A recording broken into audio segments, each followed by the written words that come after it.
Puntland State University farceeda magaalada Gaalkacyo ayaa markii ugu horeysay laga tijaabiyay barnaamij cusub oo ardaydu hab online wax ugu baran doonaan kaasoo lagu magacaabo Pan African Network oo dawladda India ugu yabahday jaamacadda Puntland State University.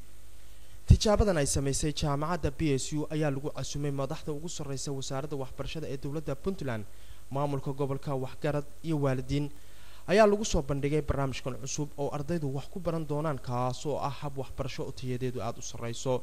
haddana ku cusub jaamacadda waxaa fududeyn doona macallimiin Hindiya Soomaali iskugu jirta, waxaana ardayda casharada ay kala socon doonaan si toos ah plasma screen oo ah shaashad ku dhex taala isla fasalka, taasoo uu si toos u soo galaya professorka waxbaraya oo jooga xarunta mashruucan bixisay oo ku taal dalka Hindiya.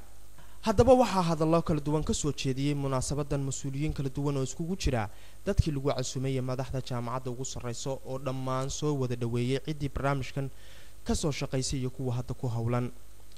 Engineer Isxaaq Axmed Muuse oo ah madaxa mashruucan ayaa ka warbixiyay waxa uu yahay barnaamijkan cusub iyo sida ay ardaydu wax ugu baran doonaan barnaamijkan.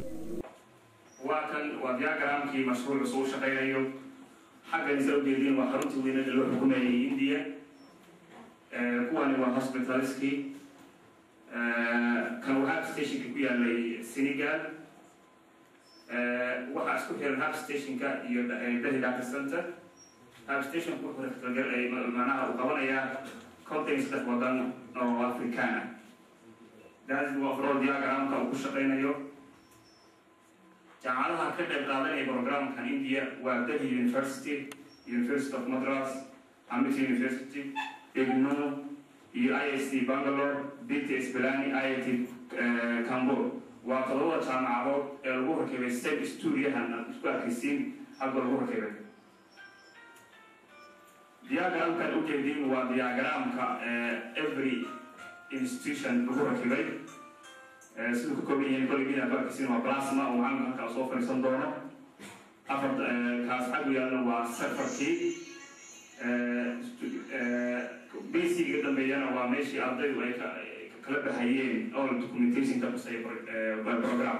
sidoo kale waxaa ka hadlay munaasabadan wasiirka waxbarashada dawladda Puntland Faarax Ali Juxa isna u mahad celiyay jaamacadda soo dhaweeyay barnaamijkan. tan kale aad baan ugu mahadinayaa dhammaan dadkii barnaamijkan waqtiga dheer ku dhawiyay Soomaalida ahaa iyo dawladda Hindiya oo runtii iyaduna deeq muhiim ah oo ay ugu deeqday Afrika inay tahay.